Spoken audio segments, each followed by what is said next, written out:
안녕하세요. 사이언스 프렌즈 친구들. 사이언스 프렌즈 마스코트 라노입니다. 혹시 영화 마이너리티 리포트 본 적 있어요? 앞으로 일어날 대형 범죄를 예측해 범죄자를 잡는 꿈과 같은 이야기인데, 만약 영화 속 톰 크루즈처럼 아직 현실에서 발생하지 않은 범죄를 미리 알아낼 수 있다면 어떨까요? 최근에는 인공지능 기술로 불가능이 가능으로 바뀌고 있다고 해요. 모두들 궁금하죠? 얼른 교수님 모시고 낱낱이 파헤쳐 볼게요. 전혜곤 교수님, 나와주세요. 안녕하세요. 저는 지스트 AI 대학원에서 근무하고 있는 전혜곤 교수라고 합니다. 저는 컴퓨터 비전을 연구하고 있고요. 그리고 그 컴퓨터 비전 기술을 이용해서 공익을 위한 인공지능 연구도 같이 수행하고 있습니다.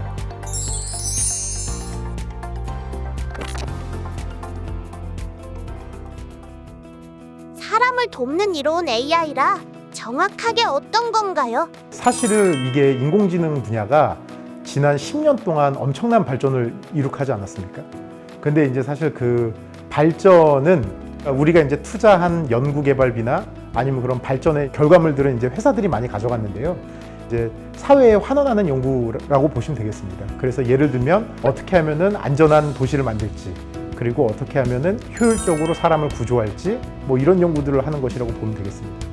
최근 묻지마 범죄로 대한민국이 공포에 떨고 있는데, 이러한 묻지마 범죄 사전에 알고 예방할 수 있을까요? 우선은 근본적으로 해결하려면 그 범죄 대상자들을 관리하는 게 가장 효율적인 방법일 것 같긴 한데요. 저희가 이제 연구하는 알고리즘 같은 경우는 그 어떻게 하면은 범죄로부터 안전하게 생활할 수 있을지에 대해서 컴퓨터 비전 기술을 이용해서 연구를 했습니다. 그래서 뭐 일례로 저희가 이제 지난해 발표했던 논문 같은 경우는요, 경찰청에서 제공한 112 데이터와 그다음에 구글의 그 스트리트 뷰 지도를 정합하고 이제 그걸 이제 인공지능 알고리즘에 학습을 시켜가지고 우리가 지나다니는 골목, 거리 등이 얼마나 위험에 노출되어 있는지를 예측하는 알고리즘을 저희가 지난해 발표했습니다. 시민들이 더 안심하고 지낼 수 있겠어요. 그렇다면 범죄 상황 이외에 또 어떤 영역에서 인공지능을 만날 수 있나요? 그 인공지능 연구가 정말 다양한 분야에서 쓰이고 있는데요. 저는 특히 재난 상황에서 쓰이는 인공지능 기술에 주목을 했습니다. 보통 건물이 무너졌을 때 소방대원들이 구조견까지 동원해 수색에 나섰는데요. 건물 잔해 속에서 생존자를 찾는 데는 한계가 있잖아요. 그 이유는 재난 현장이 워낙 어둡고 연기와 분진마저 소방대원들의 시야를 가리기 때문입니다. 저희가 개발한 인공지능 기술로 화재나 뭐 지진으로 인한 건물 내부에 연기나 분진이 가득 찼을 때 영상의 품질을 올리거나 건물이 붕괴된 상황에서 고립되어 있는 조난자의 위치를 추정하는 등의 재난 상황에 대비할 수 있는 알고리즘을 연구했습니다. 연구하려면 정말 많은 분석과 자료, 고민이 필요할 것 같은데 어려운 점은 없으신가요? 어려운 점 당연히 있었고요. 인공지능 알고리즘을 학습시키려면 대규모의 데이터셋이 필요하거든요. 여기서 이제 그 재난 관련 연구의 가장 큰 문제는 데이터를 구할 수가 없습니다. 왜냐하면 우리가 언제 어디서 재난 상황이 발생할지 모르고, 또한 구조 업무를 하는데 바쁘신 그 구조대원분들께 우리 데이터셋 필요하니까 카메라 좀 들고 좀 구조 좀 해주세요라고 이렇게 요청할 수는 없는 거 아니겠습니까? 그래서 이제 저희가 이제 그 부분이 가장 어려웠습니다. 저희가 그 당시 생각했던 방법이 뭐였냐면, 요즘 컴퓨터 게임이나 그래픽 툴들이 되게 잘 되어 있잖아요. 그래서 가상 환경에서 재난 현장을 모사하고 그 모사한 데이터셋으로 인공지능 알고리즘을 학습을 시키자. 그러면 이게 실제 그 재난 상황에 100% 적용될 수는 없어도 그래도 꽤 의미 있는 연구 성과가 도출되지 않겠냐 했던 게 이제 저희의 접근법이었습니다. 다양한 재난과 범죄 상황에서 활용할 수 있는 AI를 많이 개발하셨는데, 요즘은 또 어떤 분야에 관심을 두고 계신가요? 요즘에 관심을 갖고 있는 건 그 바이러스 검출 센서에 관심이 좀 많습니다. 이게 사실 제 개인적인 경험에서 나온 건데요. 제가 작년에 미국 출장 갔다가 코로나를 걸렸습니다. 근데 원래 미국에서 코로나 걸리면 한국에 입국이 안 되거든요. 그 당시에 미국에서 코로나 검사했을 때는 제가 음성이 나왔었습니다. 바이러스 센서의 성능이 안정적이지 못했던 것이죠. 그래서 어떻게 하면은 저가의 안정적인 성능을 발휘하는 바이러스 센서를 개발할 수 있을까? 아니면 우리가 실생활에서 쓸 수 있을까 하는 고민에서 바이러스 검출 센서 연구를 수행했었습니다. 생각에서 멈추지 않고 최근에는 플랫폼까지 개발하셨다고요?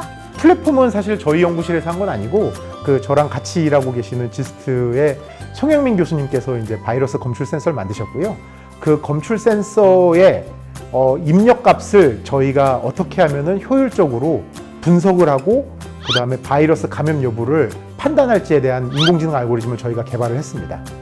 그래서 실제로 기존 바이러스 센서 같은 경우는 정말 많은 양의 표본을 묻혀야 바이러스 검출이 되는 반면에 저희는 되게 극미량만 가지고도 충분히 바이러스 감염 여부를 판단할 수 있는 알고리즘을 저희가 만들었습니다. 교수님은 평소에도 사회와 관련된 인공지능 기술에 관심이 많으셨나요?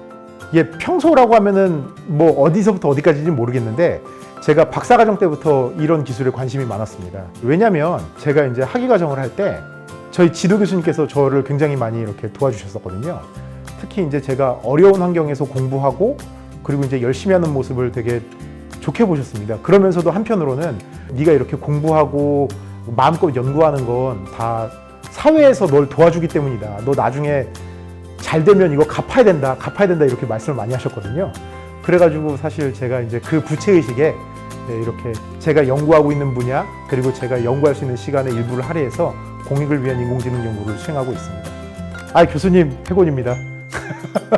교수님께서 이렇게 항상 네가 받았던 거 갚아야 된다 이렇게 말씀해 주셨는데 조금씩 갚아 나가고 있는데 어떻게 교수님 성에는 차시는지 모르겠습니다. 최근까지 몸이 안 좋으셨는데 꼭 건강하시고 다시 열심히 일하시는 모습 보여주셔서 저희 제자들도 거기에 자극받고 더 열심히 할 수 있도록 좀 쾌차하셨으면 좋겠습니다. 또 인사드리겠습니다, 교수님. 이렇게 쉬지 않고 달려오셔서 그런지 올해 상까지 받으셨다고요? 참 감사하게도 저희 연구실 학생이 올해 삼성 휴먼테크 논문대상에서 은상을 수상했습니다. 저희 연구팀 같은 경우는 고해상도의 이미지를 통해서 고품질의 3D 인간, 어떻게 보면 이제 아바타겠죠? 아바타를 생성하는 연구로 이제 은상을 받았습니다. 그래서 영상 하나로 생생한 아바타 제작이 가능한 기술을 저희가 개발을 했는데요. 섬세한 표정, 옷감, 주름 등을 이제 단일 영상만 가지고도 생성할 수 있는 연구를 저희가 제안을 했고, 저희가 기대하기로는 향후 메타버스나 아니면 디지털 트윈 산업에서 필수적으로 사용될 만한 기술이라고 저희는 생각하고 있습니다. 인공지능 AI 기술 선구자로서 최종 목표는 무엇일까요? 아까 그 서두에 주신 질문이 마음속 깊이 다가왔는데요. 우선은 공익을 위한 인공지능 연구가 실제 생활에 쓰였으면 좋겠습니다. 최소한 사람들이 조금이라도 도움을 받을 수 있는 그런 기술을 만들고 싶습니다. 그래서 저희가 지금 도전하고 있는 거는 사회 안전 지도를 만드는 것을 도전하고 있거든요. 그래서 예를 들면은 뭐 밤 몇 시부터 몇 시까지는 여성 아이들이 지나가면은 위험한 도로를 알려주고 좀 안전한 경로를 안내해주고, 그 다음에 몇 시부터 몇 시까지 혹은 어떤 계절에는 노인분들이 빙판이 생길 만한 곳을 피해서 댁에 귀가하시거나 아니면은 마실 나갈 수 있는 내비게이션 시스템을 만드는 게 이제 저희의 첫 번째 목표라고 보시면 되겠습니다. 감사합니다. 인공지능이 발전할수록 인간을 지배할 수도 있다는 이야기가 많이 나오고 있습니다. 사람들의 일자리를 빼앗아 갈 수 있다고요. 하지만 전해곤 교수님의 끝없는 연구처럼 인간과 조화를 이루며 공생하는 방법이 계속 개발되고 있다고 하니 두려움 조금 내려놔도 되겠죠? 지금까지 라노였습니다. 안녕!